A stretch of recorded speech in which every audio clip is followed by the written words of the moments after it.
somos aprendices de todo y oficiales de nada, ¿no? Donde no podemos hacer todo bien, porque no sabemos, no podemos penetrar a cada una de las disciplinas y tener este conocimiento profundo que implica años de conocimiento, ¿sí? Por otro lado, se está dando la tendencia a la superespecialización. Entonces ya tenemos, lo vamos a ver al final, donde los adjetivos asociados a cada disciplina cada vez se multiplican. Entonces ya podríamos hablar ahora de antropología de la noche, antropología del día, sociología de los 45 minutos, que se quedan muy poco. Pero nos vamos yendo a superespecializaciones y nos está pasando lo que a los médicos, ¿no? Un médico superespecializado en la mano derecha no tiene la idea de todo lo que se necesita. Entonces, como antropólogos, como sociólogos, como otras disciplinas, también esto que a lo que nos está llevando en un momento dado, obviamente el avance del conocimiento, implica un reto a perder lo que vendría siendo la visión de una totalidad, ¿no?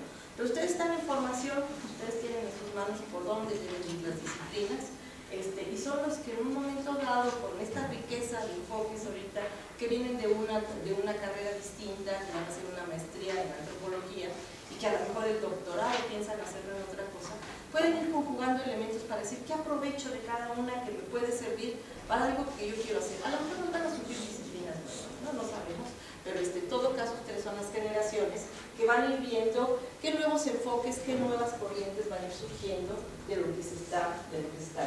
Bueno, pues volviendo a esto de la estructura social, tenemos que junto a esta burguesía que surge, pues surge también la contraparte, un proletario, ¿sí? Que es un peligro precisamente para las tendencias revolucionarias, ¿no?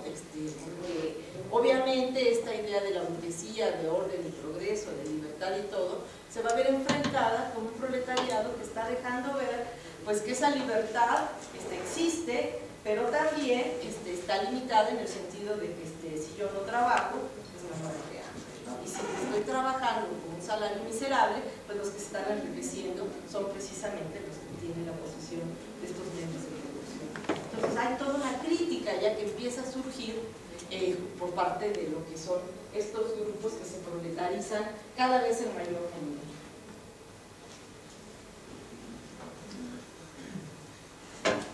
Junto con esta revolución industrial y desarrollo capitalista, pues vamos a ver el retraso. Pásale, rápido, dale.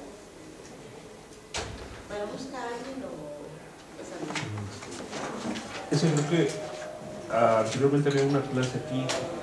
Había una clase. Con el profesor Andrés Medina, me parece. Por eso están A ver si le ponen un letrerito, ¿no? Sí, creo que eso es lo que está sucediendo. Para que no anden perdidos. ¿La clase no es el viernes? ¿No es el viernes la clase? Es que son dos. El de López Austin, pero soy. Bueno, ok, salud. Ok, entonces tenemos que el desarrollo del capitalismo se da a nivel de diferentes países de Europa. Hay una serie de inventos y descubrimientos acelerados, como ya empezamos a ver. Pero lo más importante es esto que lleva a acelerar las comunicaciones, ¿no? Como es el método para producir acero. También esto que influye en la industria textil, como es el desarrollo de la química, y que además este desarrollo de la química y el surgimiento de colorantes artificiales, pues va a quebrar los mercados de muchos países, como México en un momento dado, una de las partes importantes de su economía era la producción de la grana, de la miel, ¿sí? De estos productos naturales, y obviamente pues ya no pueden competir con lo que es el éxito que tienen estos colorantes. Todo esto influye en un gran impacto en la producción y la productividad. Y surge esto que también es interesante, que es el desarrollo bancario y los sistemas de crédito, ¿no? Ya vamos viendo cuál es el auge que llegan a tener y que llegan precisamente incluso a ser los que imponen hasta a veces el camino a seguir dentro de las economías de los países. Pues si pensamos en lo que existe en estos momentos en el siglo XIX, podemos pensar que se resume en este esquema, donde hay un ordenamiento racional de la sociedad, hay un desarrollo del sistema productivo capitalista y por otra parte una organización asociada precisamente a este sistema.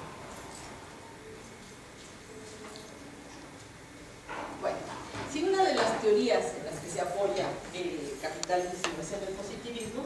Vamos a ver a grandes rasgos qué es el positivismo, ¿no? Que obviamente todos lo tienen ya muy bien definido, pero bueno, lo que tratamos de ver es algunos de los aspectos que van a servir para que el evolucionismo los tomen como los elementos básicos para plantear sus postulados. Por principio es un intento sistémico por presentar una teoría completa de lo que es la naturaleza de la sociedad y su evolución histórica con algo que se convierte casi como un eslogan, ¿no? Científico, la cientificidad. Debe dejarse a un lado todo lo que viene siendo estos planteamientos apoyados en preceptos religiosos para pasar a ser apoyados por lo que es la ciencia como la que permite en un momento dado apoyar todo lo que va amparando al desarrollo del capitalismo. Es el primer esfuerzo por construir una teoría orgánica de la sociedad, y ahí con lo orgánico estamos viendo la referencia, ¿no? La referencia del orgánico del cuerpo como lo que permite en un momento de sentar bases para considerar a la sociedad en el mismo sentido de esto que viene siendo la organicidad. Ofrece un esquema científico de la estructura y procesos sociales que resulta adecuado a los intereses de la organización. Está apoyándose en lo que le va a dar las bases, lo que le va a dar el sostén científico para precisamente lograr desarrollarse. Y finalmente, el positivismo nos presenta fenómenos sociales sujetos a leyes. Entonces no se olviden de las leyes, porque las leyes va a ser lo que va a guiar precisamente la teoría evolucionista, ¿sí? Todos los fenómenos están sujetos a leyes y lo que guía a la sociedad están sujetos a leyes. ¿Cuáles son los objetivos del positivismo? Descubrir las leyes invariables que rigen el progreso y la evolución social. Entonces nos vamos a estar encontrando con esto y los precedentes de la sociedad respecto al individuo. O sea, cómo se va dando el paso de una sociedad, qué va generando esto que viene siendo la evolución. Entonces, con estos dos planteamientos ya tenemos todas las condiciones adecuadas para que surja el evolucionismo, ¿sí? Leyes que guían y que rigen el progreso y la evolución social, y por otro lado, la idea de que existen etapas, lo que precede y lo que procede, lo que sigue a una etapa determinada. Entonces, aquí están estas dos ideas. Noción de progreso, una función del avance en el método y del conocimiento que determinan estadios de la mente. ¿Y qué es lo que va a generar en el hombre el que vaya en un momento dado progresando? ¿Qué cosas importantes se van dando para marcar y para dar paso a una siguiente estadio o etapa? ¿Sí? ¿Por qué? Porque el progreso se considera que se realiza por etapas. Las sociedades han ido avanzando por etapas. Estas leyes van rigiendo el descubrimiento de algo que va marcando el que una etapa se deje atrás para pasar a considerar que surge otro inicio, otro nuevo momento de la sociedad. Si siguiéramos con este esquema evolucionista, nosotros podríamos pensar en que hay un gran invento en la sociedad de los últimos años que realmente marca lo que vendría siendo el rompimiento con todo lo que era anteriormente y para dar inicio. ¿Qué instrumento tenemos o qué objeto tenemos que podemos considerar que es uno de los grandes marcadores de lo que vendría siendo una especie de evolución? El celular empezó por algo de comunicación y ahora tenemos las tablets donde ya está metido todo: música, comunicación, ordenamiento. Todo esto ha sido realmente, las relaciones, las redes se han transformado.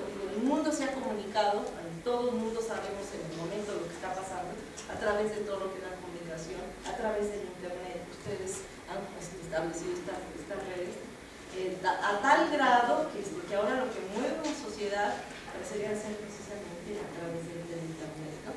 Entonces, ha sido un gran descubrimiento que fue transformando y revolucionando todo.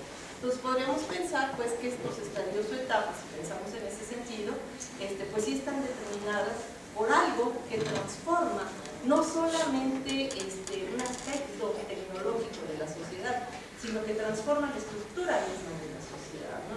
La organización misma de la sociedad y que da pie para otras cosas. Por ejemplo, si pensamos que uno de los grandes avances de la sociedad fue el descubrimiento del fuego, pensemos todo lo que se llevó a cabo a través del descubrimiento del fuego. Lo que esto permitió después generar fue impresionante. Desde saber ahora cómo se mueve la misma sociedad a nivel tecnológico, ¿no? Cómo se empezó precisamente a través de lo que es la generación de vapor, a mover toda una serie de instrumentos, ¿no? Entonces, cada uno de los grandes inventos, que es la idea del evolucionismo, va determinando o va transformando a todo lo que existe en la sociedad. Y si pensamos en la idea de organismo, pues es exactamente lo mismo, ¿no?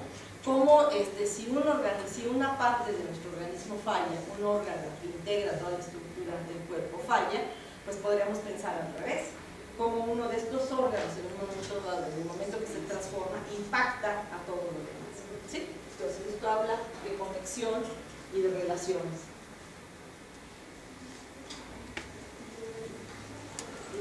A ver, vamos a empezar para tener aquí voluntarios. Como están las pantallas, de repente me vamos mirando para acá y para acá. Entonces, de acá arriba es interesante ver a ver, vamos a empezar. ¿Tú cómo te llamas? Yo. Ajá, Quique. Quique, a ver, Quique. ¿Qué nos quiere decir esto de la filosofía positivista? Bueno, leo y ya. ¿Lees y luego ya? Sí. La filosofía positiva es una doctrina positivista, adopta un enfoque histórico como perspectiva de análisis. Cada época histórica es considerada un estadio o fase. En este caso, bueno, si retomamos por ejemplo a Augusto Comte va planteando que la sociedad va evolucionando a través de tres estadios. Por ejemplo, Lewis, no es cierto, Morgan también empieza a historizar a la sociedad a través de los restos materiales, las va viendo por fases. Por ejemplo, Comte habla de un estadio teológico, donde la sociedad en rasgos, pues prácticamente explica todo su mundo y su conocimiento a partir de las deidades, ¿no? En el estadio metafísico, pues prácticamente va dejando un poco esta parte, se va a hacer un poco más experiencial. En el último estadio, en el estadio positivo, prácticamente la persona humana va a explicar todo el proceso del progreso, ¿no? Si lo aplicamos en la historia, los modos de producción de Marx, como Marx sigue siendo positivista, un ejemplo es el modo de producción como el comunismo primitivo, donde las sociedades prehistóricas descubren la piedra, descubren el fuego. ¿Qué es todo lo que yo voy a decir?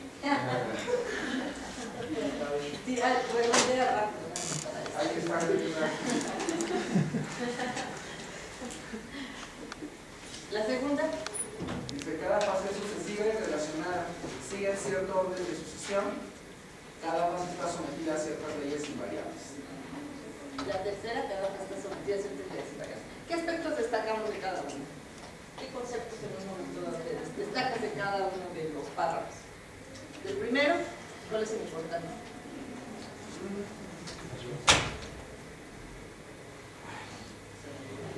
La historia, sí, lo importante de ver la historia. ¿Sí? En la segunda, sucesión, ¿sí? Que todo está conectado. Y en la tercera, leyes invariables. Ahí está el esquema del que es el evolucionismo, ¿no? Es contemplar la historia, el ver que todo se relaciona, una da origen a la otra, y que todo está sometido a leyes invariables. Esta teoría de la filosofía, vamos a ver para este otro lado, ¿cómo se llama? Semiramis. Semiramis. Semiramis me suena. Semiramis. ¿Qué podemos a grandes rasgos decir de esta diapositiva? Pues, lo que se puede rescatar es que precisamente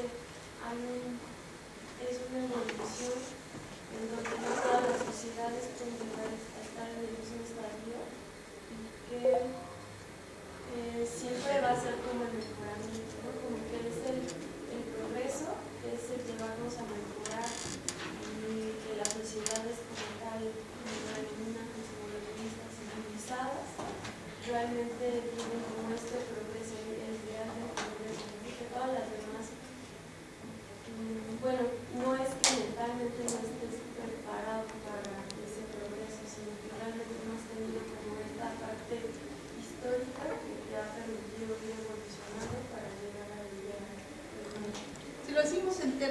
más concretos, así casi como en 5 palabras.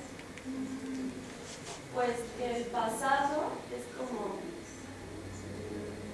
en el pasado nos ha permitido evolucionar hacia un presente, dar métodos ideales mejor. Todo pasado da las bases para que el presente sea mejor. La etapa que sigue siempre va a ser mejor que la anterior, ¿no? Y obviamente siempre hay que tener la cara hacia lo que es. Bueno, aquí está lo que ya les explicó Kike, ¿no? Las etapas por las cuales pensamos que uno de los precisamente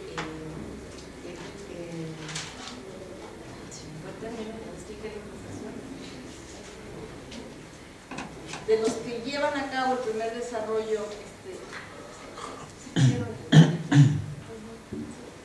compañera de ustedes o de otro? No, estoy buscando al doctor Medina, es que me en dijo otra que iba a parte. estar aquí. En otro lado. Ah, ok, gracias. De nada. Bueno, ok. Entonces tenemos que Augusto Comte podemos considerarlo como uno de los principales autores que desarrollan lo que son las ideas del evolucionismo, ¿no? Viendo a las sociedades en este sentido, ¿no? Los elementos que él toma para caracterizarlas son los de arriba: órdenes o estadios, qué filosofía predomina en cada uno, cuál es el método y a qué fase histórica corresponde, ¿sí? Pues pensamos que hay un orden, un estadio, por él considerado como teológico, donde hay una filosofía provisional, que todavía no cobra forma. Hay un método ficticio, o sea que no existe ningún método para su estudio. Es una fase histórica donde las sociedades están organizadas básicamente a través de lo militar. Tenemos otro estadio considerado como metafísico, donde hay una filosofía que está transitando en un método abstracto, y una fase histórica considerada como transitoria, o sea, se está pasando de lo militar hacia lo que vendría siendo un orden ya más democrático, podemos considerarlo. Y finalmente, la última etapa en la que le toca a vivir es el positivismo, como un orden estadio que lo caracteriza de esa manera, con una filosofía que para considerar que ya es la definitiva, es hacia donde es lo máximo a donde ya se ha llegado y lo que se va a llegar. Hay un método considerado científico, y finalmente el orden que impera en la fase histórica que se caracteriza por el desarrollo de la industria, ¿no? Entonces, estamos viendo economía, política y filosofía como elementos que determinan las características de cada fase de esta vida. Entonces, con esto, pues obviamente hay un triunfo del evolucionismo, cuya pieza angular es el progreso. Todo se va a manejar en función del progreso. ¿Cuáles son las sociedades que han progresado? Pues ¿hacia dónde deben de caminar todas las demás sociedades? Pues hacia lo que es imitar el logro, ¿no? Y si están muy atrasadas, pues hay que darles una ayudadita, ¿no? Y esto justifica las intervenciones, el colonialismo, la imposición de lo que viene siendo un sistema, porque está justificado a través de esta lógica el hecho de que las sociedades que no han logrado llegar a la etapa en las que están las sociedades europeas, pues hay que ayudarlas. Y la mejor forma es interviniendo en una nueva forma de lo que viene siendo una especie de conquista, de colonización. Bueno, el progreso es la piedra angular. Me interesa pasar al segundo aspecto, al tercero más bien dicho, al segundo ya lo vimos más o menos, ¿no? De cómo los aspectos claves de la vida responden a necesidades profundas de la estructura de la sociedad y se vinculan con otras esferas de dicha estructura, que sí lo hemos dicho un poco en esta idea del organismo, ¿no? De cómo está vinculado. Y la mejor forma de estudiarlas, y ahí precisamente las características del estudio de los autores que hemos señalado, es el método comparativo, para poder decir si algunas sociedades han llegado a una determinada fase, hay que tener referencias, ¿sí? Y estos referentes solamente se encuentran estableciendo comparaciones. Yo tengo una sociedad europea que me dice que está llegado el progreso porque tiene A, B, C, D, X aspectos, mientras que tengo otra acá, como puede ser los pueblos de Brasil, los pueblos de México, que carecen de esto que tiene Europa. Entonces esto me hace situarlas en lo que son dos fases distintas, pero aún dentro de estas sociedades encuentro que hay diferencias. Entonces también esto me hace llevar a situar que dentro de un mismo país puedo encontrar sociedades que están en diferentes estadios, ¿sí? y que hay pueblos, hay sociedades, como puede ser Australia o África, donde todavía encuentro yo pueblos en condiciones donde no aparece ni A, ni B, ni C de elementos para caracterizarlas como sociedades que han llegado hacia el progreso. Entonces el método comparativo es la base para establecer lo que vendría siendo este desarrollo histórico y esta clasificación de las sociedades. Y cuando hablo de clasificación, acuérdense que ayer veíamos precisamente que uno de los grandes aportes que hicieron los naturalistas en el sentido de clasificar fue precisamente tomar características similares para hablar de lo que era la existencia de grupos diferentes, ¿no? Entonces es exactamente lo mismo que se está haciendo acá, pero ahora tomando referentes culturales, referentes políticos, referentes económicos para hacer esta clasificación. Las instituciones y creencias pueden ser sometidas a un análisis científico, ¿sí? Que está conforme a lo que estamos diciendo. Y hay un tercer aspecto que se empieza a ver. Bueno, ¿por qué hay pueblos que en un momento dado han llegado a tener, por ejemplo, el conocimiento de lo que es la escritura y otros carecen de ella? ¿Sí? Entonces, una de las ideas que empieza a surgir por ahí es el elemento de la evolución. Por un lado, cuando estamos hablando de evolución, se habla de creatividad de las diferentes culturas para pasar de una etapa a otra. Pero cuando se habla de difusión, lo que se ve más es una especie de imitación de lo que hacen determinados grupos para poder llegar a un determinado desarrollo. Y se llega a tal grado de hablar de la importancia de la difusión que incluso se piensa que hay un solo centro de una gran cultura y que de esta gran cultura partieron todas las ideas para los demás pueblos, ¿no? Entonces es una idea apoyada por un autor, y que parte de considerar que Egipto es el gran centro de desarrollo y que a partir de ahí se difundieron todas las ideas, ¿no? Lo cual nos hace considerar que realmente la creatividad humana pues no existe, ¿no? Porque todo se imita. Lo real es que los dos procesos están relacionados, ¿no? Cuando hablamos de la difusión de ideas, pues obviamente estamos enfrentándonos a este procedimiento, pero también la creatividad de cada pueblo ha contribuido al desarrollo de las sociedades, ¿no? Y si pensamos en las interrelaciones, México, ¿en qué ha contribuido hacia lo que es este mundo? Pues tenemos muy sencillamente la agricultura, ¿no? ¿Qué descubrimientos hicieron a través del maíz, a través de lo que viene siendo el descubrimiento del cacao, de cómo procesar el cacao, que han tenido un impacto tan fuerte a nivel no solamente ya de la alimentación, sino ahora incluso como estos granos, por ejemplo el maíz, se han utilizado para la generación de combustibles, ¿no? Entonces, ¿hacia dónde va el conocimiento? Y tenemos, bueno, obviamente la tecnología, ¿de dónde procede? Pues existe una gran tecnología que procede gracias al conocimiento de orientales, ¿sí? Sobre todo, que se ha difundido por todo el mundo. Entonces, tenemos que cada país, en un momento dado, o que cada organización social genera un tipo de conocimiento, o sea, esa es la creatividad del ser humano, y esta generación de conocimiento obviamente tiene una importancia para lo que es la sociedad y que se puede difundir. Y muchas de las discusiones precisamente de Lévi-Strauss, cuando considera que en el análisis que se hace en el análisis de la evolución, se considera que los grupos que no tienen escritura y que no han llegado a tener la tecnología son primitivos. Entonces Lévi-Strauss lo que va a decir es que hay grupos donde la complejidad de la mente es mayor que la que se considera civilizado, ¿no? Entonces que no tenemos que medir todo en función de las técnicas, ¿sí? Pero ya lo vamos a ver posteriormente con el autor. ¿Cuáles son las principales obras evolucionistas para este periodo, para la segunda mitad del 19 y finales? Pues obviamente una de las obras claves es Darwin, ¿no? Con el origen de las especies, el origen del hombre.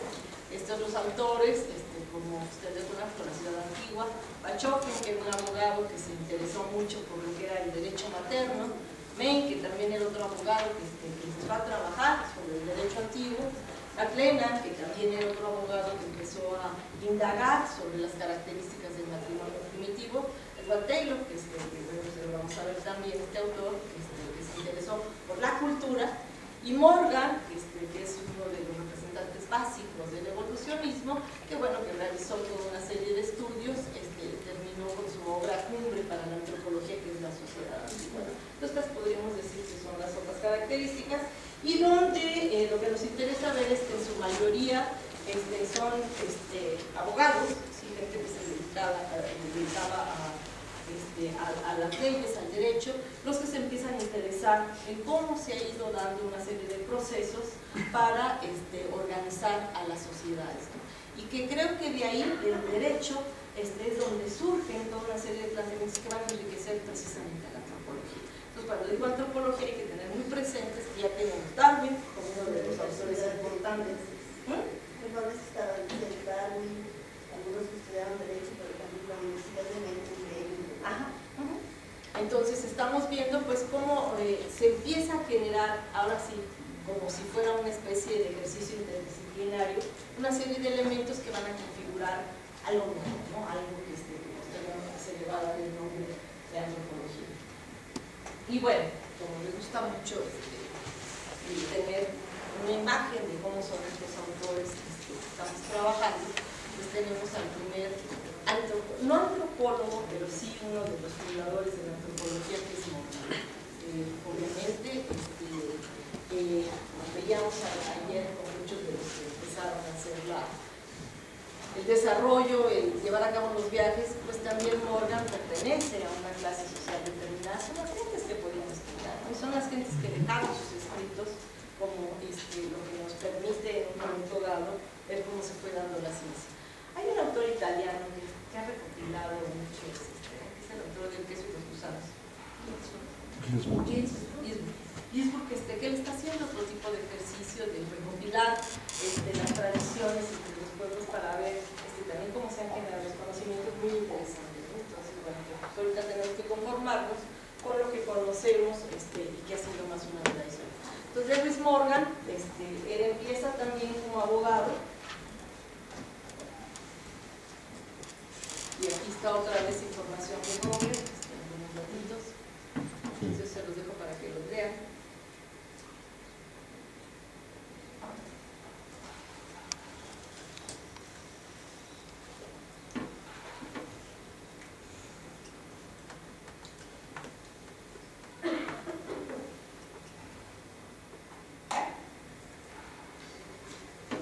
Es información cultural. Voy a pedir que Morgan estudió Derecho, que fue uno de los que lucharon por las causas de los indios y le llevó al interés por la antropología.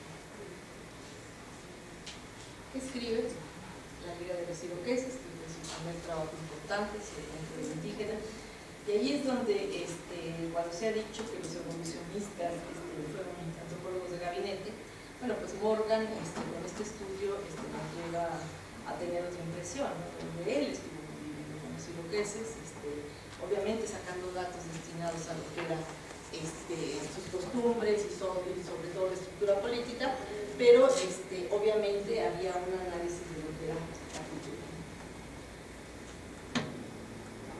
Salimos grabados de los iroqueses.